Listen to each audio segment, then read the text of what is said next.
Hi friends. నేను మీ నరసింహ. తెలుగు పల్లవి ఛానల్‌కి స్వాగతం. ఫ్రెండ్స్, ఈరోజు మనం చెప్పుకోబోయే కథ 'ముగ్గురు నేస్తాలు'. కొన్ని వేల సంవత్సరాలకు పూర్వం ఈ పల్లెలు, పట్టణాలు ఏవీ ఉండేవి కావు. జంతువులు, పశుపక్ష్యాదులు నివసించే మహారణ్యంలోనే మానవులు కూడా కలిసిమెలిసి నివసించేవారు. అటువంటి ఒక కీకారణ్యంలో ఒక కుటుంబం. కుటుంబం అంటే ఎంతోమంది కాదు. భార్య, భర్త, 10 ఏళ్ల కుర్రవాడును. ఆ కుర్రవాడి పేరు కురపన్న. చాలా చురుకైనవాడు. ఆ మహారణ్యంలో వాడు చూడని జంతువు గాని, పక్షి గాని లేనే లేదు. ఆకలితో ఉన్న సింహం గర్జించటం, పెద్ద పులి గాండ్రించటం, కోతుల కిచకిచలు, పక్షుల కిలకిలలు ఇవన్నీ కురపన్నకు పరిచయమే. పైగా జంతువుల భావాలు, పక్షుల భాషలు వాడికి బాగా తెలుసు. ఒక రోజున వాడి తల్లి, తండ్రి అడవికి వెళ్లారు. తండ్రి వేటాడటం, తల్లి కందమూల ఫలాదులు పోగు చేసుకురావటం వాళ్ళు మామూలుగా రోజూ చేసే పని. ఇవాళ అదేంటో గాని తల్లిదండ్రులు వెళ్ళగానే కురపన్న ఒక్కడు గోడకు చేరగిలబడి దిగాలుగా కూర్చున్నాడు. ఆకస్మికంగా గొప్ప గాలివాన వచ్చింది. గాలివానకు అరణ్యంలో జంతుజాలమంతా కలవరపడింది.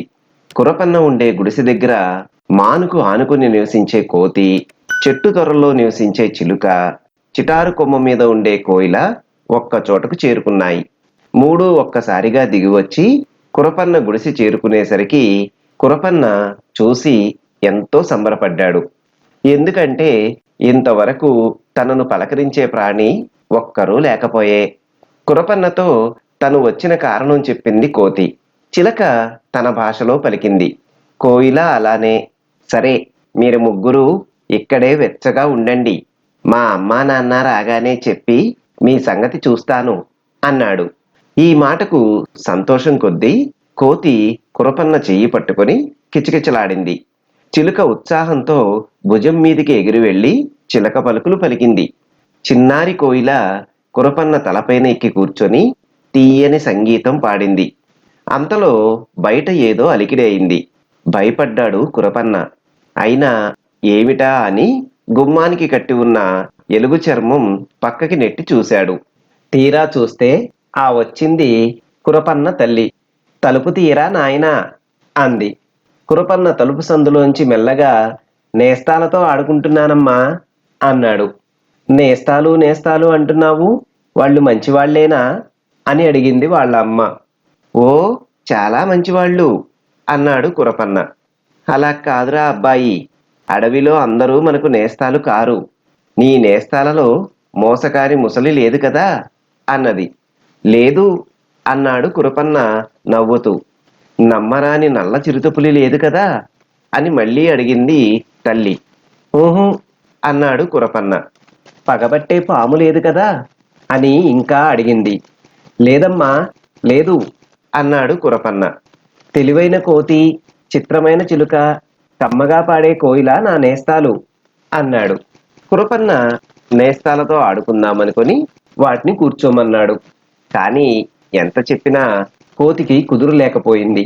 అది ఒకచోట ఇమిడికగా కూర్చోలేదు. చెంగు చెంగుమని గెంతులేసింది. ఉట్టిలెక్కింది. దాని గంతులకు పాలు, మజ్జిగలు ఒలికిపోయినాయి. తట్టలు తిరగబడినాయి.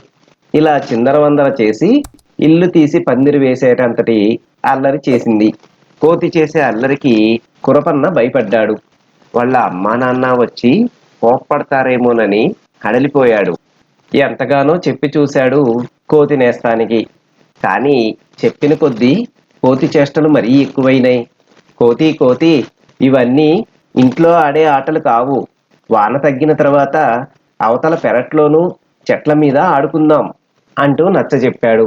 అంతలోనే మన కోతికి ఇంటి బయట కోతి మూకల కిచకిచలు వినిపించినాయి. అది కురపన్న నేస్తాన్ని కదా అనే మాటే మర్చిపోయింది. మా వాళ్ళంతా ఎక్కడికో పోతున్నారు, చూడాలి అంటూ గుడిసెలోంచి గభీమని దూకి మూకలో కలిసిపోయి అడవులంట ఎక్కడికో పోయింది. పోతే గుడిసెలో కురపన్న కోతి నేస్తం చేసిపోయిన అల్లరికి చింతిస్తూ అది ఒలకబోసినవన్నీ ఎత్తుకోసాగాడు. చెప్పకుండా పోయిన కోతి నేస్తానికి కొంతసేపైన తర్వాత మళ్ళీ జ్ఞాపకం వచ్చింది. అయ్యో, మనల్ని తుఫాను బాధ నుండి కాపాడి తలదాచుకోనిచ్చిన పసివాడిని మర్చిపోయానే అని వెంటనే అది చెట్ల కొమ్మల మీద నుంచి గెంతుకుంటూ పోయి ఆ వెంటనే కురపన్న గుడిసెకు చేరుకొని తలుపు తట్టింది. చాలు చాలు నీ అల్లరి, నీకు తలుపు తెరిచేది లేదు అని లోపల నుండి కంఠస్వరం వినిపించింది కోతినేస్తానికి. అందుచేత కోతినేస్తం ఇవాళ దేవుడా అంటూ తడికొమ్మల మీద వర్షంలోనే కాలక్షేపం చేయాల్సి వచ్చింది. అంతలో చిలుక నేస్తం రెక్కలు తటపట్లాడిస్తూ అటూ ఇటూ ఎగిరెగిరి కోతి పాడు చేయగా మిగిలిన జాడీలు అవి పగలగొట్టింది. తట్టలు తిరగబోసింది.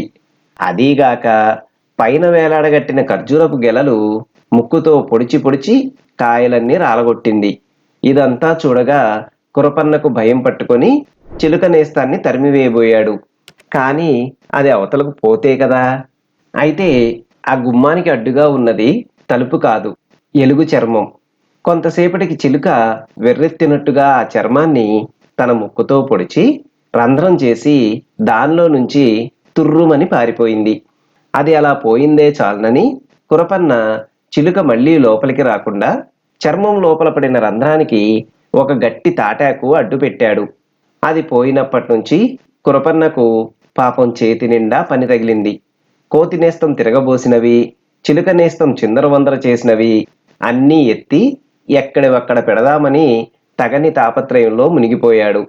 అంతలోనే అడవికి పోయిన కురపన్న అమ్మ, నాన్న ఇంటికి వచ్చేశారు. అంతా చూశారు. బాగానే ఉంది, చెప్పలేదురా నీకు బిడ్డ, కనపడ్డ వాళ్ళంతా నిజమైన నేస్తాలు కాదు అని అంటూ పసివాణ్ణి మందలించబోయారు. అందుకు కురపన్న, అమ్మ, కోతి చిలుక అల్లరి చేసి పోయినాయి, కానీ కోయిల నేస్తం మటుకు అలా చేయదమ్మా అన్నాడు. సరే అయితే ఈ కోయిల నేస్తం కూడా నిన్ను అల్లరి పెట్టిందో నువ్వు ఇక ఎవ్వరితోనూ నేస్తం కట్టడానికి వీల్లేదు, ఒక్కడివి ఉండవలసిందే, తెలిసిందా అంటూ హెచ్చరిక చేసింది వాళ్ళమ్మ. అనుకున్నట్టుగానే మర్నాడు మళ్ళీ కోయిల నేస్తం కురపన్న గుడిసెకు వచ్చి చేరుకుంది. ఇంకా అప్పటికి వర్షం కురుస్తూనే ఉంది. ఆ చలిచేత కురపన్నకు ఏ పని చేయడానికి బుద్ధి పుట్టలేదు. కానీ చూడగా చేతి నిండా బోలెడంత పని కనిపిస్తున్నదాయే. కురపన్న చీకాగ్గా ఉండటం కనిపెట్టింది వచ్చిన కోయిల నేస్తం. మెల్లగా చల్లగా వాడి భుజం మీద వాలింది. కురపన్న వాడి జన్మలో విననటువంటి తీయటి పాటలు, తన్మయం కలిగించే పాటలు చెవిలో పాడి వినిపించింది. చెట్లు చేమలు, గట్లు పుట్టలు, ప్రవహించే నదులు, గాలిలో నాట్యం చేసే పుష్పజాతులు, పువ్వు పువ్వుకి ఎగిరే రంగురంగుల సీతాకోక చిలుకలు, వీటన్నిటి గురించి చక్కటి పాటలు కట్టి ఎంతో రక్తిగా పాడింది. అంతేకాదు అడవిలో జంతువులను గురించిన వింత కథలు కూడా పాడింది. ఈ పాటల సందడిలో కురపన్న తనకు తెలియకుండానే చేతిలో పని అంతా ముగించి వేశాడు. ఆ సంతోషంలో ఎప్పుడు సాయంత్రం కావచ్చిందో కూడా వాడికి తెలియనే లేదు. వాళ్ళమ్మ నాన్న ఇంటికి రావడంతో పొద్దుపోయినట్టు కురపన్న గ్రహించాడు. పెద్దవాళ్ళు కోయిల సంగతి విని చాలా ఉత్సాహపడ్డారు. ఈనాటికి నువ్వు నిజమైన నేస్తాన్ని పట్టావురా నాయనా అన్నది వాళ్ళ అమ్మ. అందుకు వాడు, అవును, మనం చేసినట్టు చేస్తుంది కోతి నేస్తం, మనం చెప్పినట్టు పలుకుతుంది చిలక నేస్తం, కానీ కోయిల అలా కాదు, సొంతంగా తీయటి పాటలు పాడి అది తన ఆటపాటలతోనే మనుషుల చేత ఎంత పనినైనా చేయించగలదు, అందుకనే అది నాకు నిజమైన నేస్తం అన్నాడు కురపన్న. చూశారు కదా ఫ్రెండ్స్, ఇది ఈరోజు కథ. అయితే మీలో ఎంతమందికి కోయిల లాంటి మంచి నేస్తాలు ఉన్నారు? కామెంట్ సెక్షన్లో తెలియజేయండి. మరొక మంచి కథతో తదుపరి వీడియోలో కలుసుకుందాం. ధన్యవాదాలు.